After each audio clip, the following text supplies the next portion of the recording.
Hey everybody, this is Miko, and this video will be about internet car sales.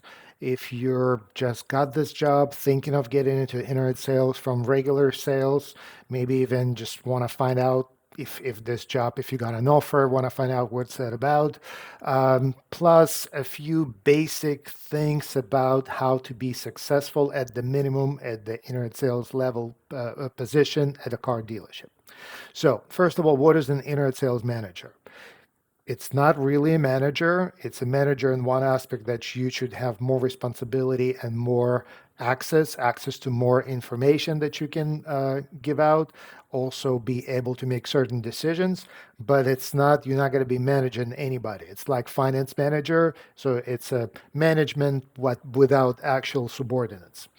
Uh, at some dealerships, they will call this the actual manager, somebody that manages the inner department, however it's set up. This is not what we're talking about. Also, we're not talking about BDC. It's not Business Development Center. A lot of times they will be called internet reps or internet sales, whatever.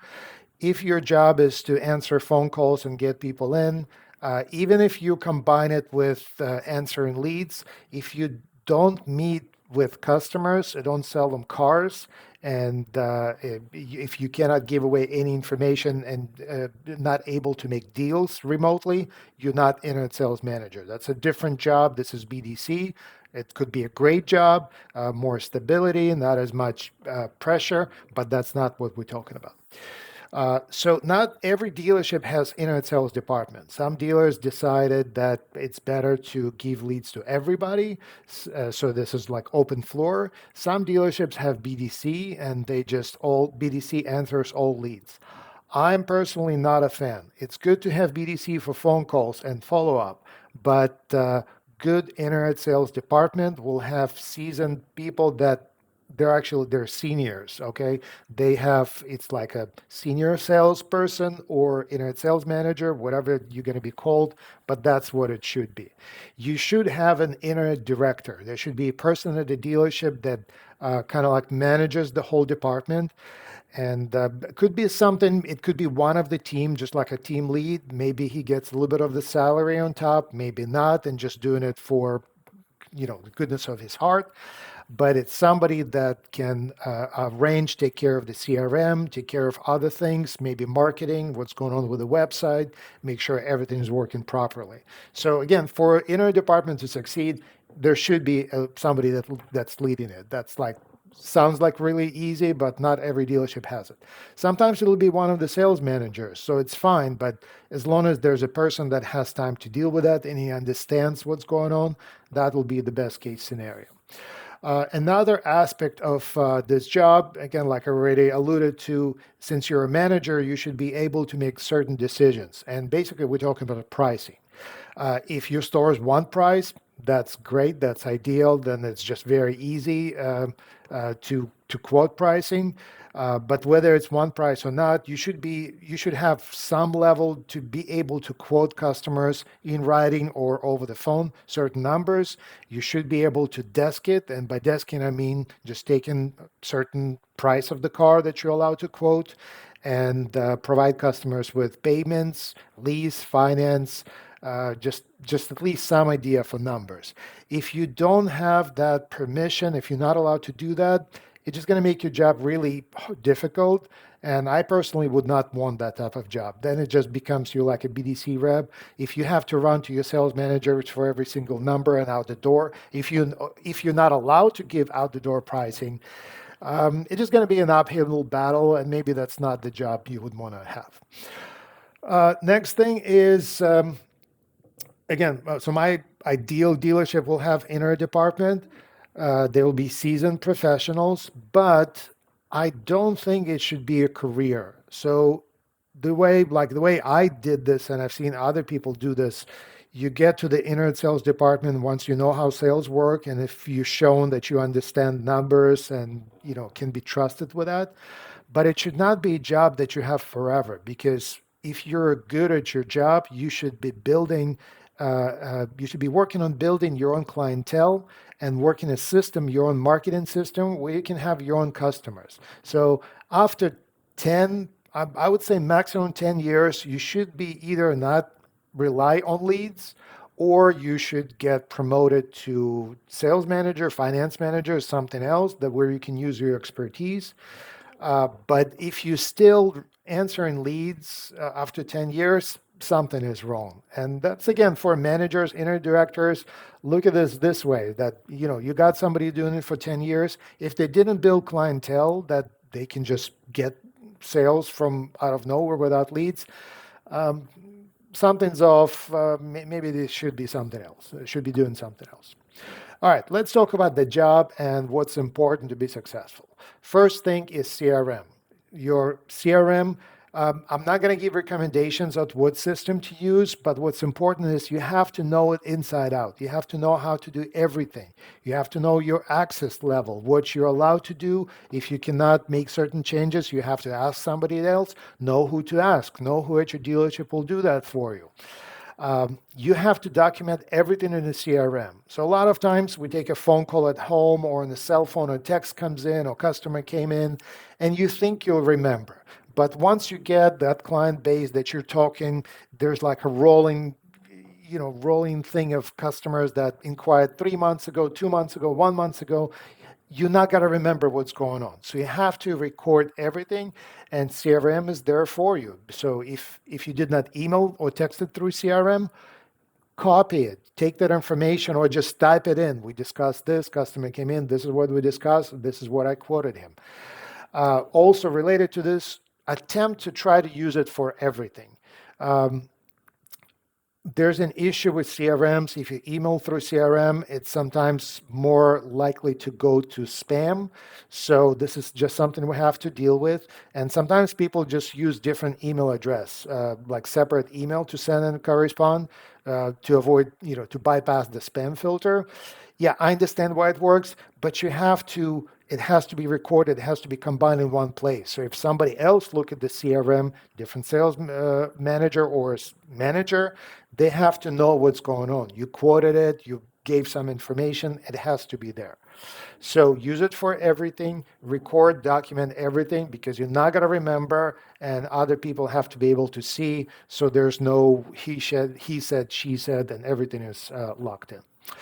All right, so your job will be to answer internet inquiries. Let's take one step back. As far as the structure of the dealership, it could be said either way, whether phone calls should go to internet department. Again, for me, ideally, there will be professionals on the phone answering phone calls. There will be the BDC. So a dealership will have BDC, internet, and floor sales. A lot of times that doesn't happen, but just something that has to be clear at the dealership how it works. All right, so your job will be to answer internet inquiries that come through the main website, manufacturer website, third parties. Your job will be to answer those leads. So first thing is response time. It's pretty clear that response time should be as fast as possible on average, but I'm going to have to warn you here that if this is the only number, that you have to be careful what you shoot for and what you concentrate on. There's this thing, it's called the Goodhart's law, and it says when a measure becomes a target, it ceases to be a good measure. What I mean by that is that I've seen dealerships that have 3-minute average response time. If I see that, I'm already guessing in my head that response time going to be subpar. And then when I look at it, it's just template. One template sent to everybody, no information, no answering. So it just, okay, you got great response time, but you're not going to sell cars like that. So it kind of like defeats the purpose. So you got a lead came in, take your time, look for comments. This is extremely important when people put comments and tell you what they want and give you some information. You have to at least read it and you have to respond that you actually read it. You can research a lot of other stuff. I have a separate whole training module about how you can take an email and a name, and you can get so much information from it that you can use to build rapport in a phone call or in an email. But again, take your time. Yes, you have to answer as fast as you can, but slow down for a second, read through, think about a strategy, and put together a response. In your department, there should be process on what happens if you're busy. What happens if you're with a customer, lead came in and it's in your inbox. uh, Best practice will be reroute it. It'll save 10, 15 minutes. If you don't answer, somebody else should answer it. Maybe BDC will pick up. If there's no BDC, again, my opinion for managers that if you don't have BDC, the desk, the sales managers, they should be your BDC. They should confirm appointments. They should keep an eye on unanswered leads and help you out. But it's important that to know what's going on with your leads. Now, it's possible that if you're really worried about it, you don't want to lose deals, you don't want to lose leads. Worst case, you can stop the clock with a template, but my opinion is that it should be an honest template, something like, I got your inquiry, I'm a little bit busy right now, but I promise you that I'll get back to you within that many minutes or as soon as I can, and then schedule it for yourself to not to forget, because the worst thing is going to happen is you're going to send this out and then you're going to completely forget, get busy selling 2 3 cars, and then go home and customers just sit in and getting pissed off. So you can stop the clock, but schedule a response and definitely respond. All right, next thing is response strategy. What do you do? How do you respond? What do you do first? What do you do next? So lead came in. My opinion, and it's been checked and confirmed, and usually it's kind of like accepted everywhere, is that if there's a phone number and you can call, you call first. You attempt to make a phone call, nobody picks up, you leave a voicemail. Second thing is text. Again, if there's a phone number, you text it. Even if it says it's a home number, not a cell, put it as a cell, attempt to text it. What's important with texting is there are separate laws from texting compared to calling and emailing. So you don't want to get your dealership in trouble by just texting from your personal cell phone. Your CRM should have functionality to text. And in most states, I'm not sure if it's federal, but at least in a lot of states, you have to get permission to text first. So have the CRM text to ask for permission and then text. If call and text and failed, then you go to email, or you left a voicemail, you go to email. So that'll be the next one. Now, if you want to get to the next level and become that, that super successful person, use video. I have a separate video about videos. Obviously, I love videos, right? You can see me on the video. It makes a huge difference. Okay, if you can send a response, you got a lead that came in. It could be something you recorded that could apply to a few different scenarios. Maybe just use it as a template. But otherwise, just get on the camera. Hey, Mr. Silver, I got your inquiry.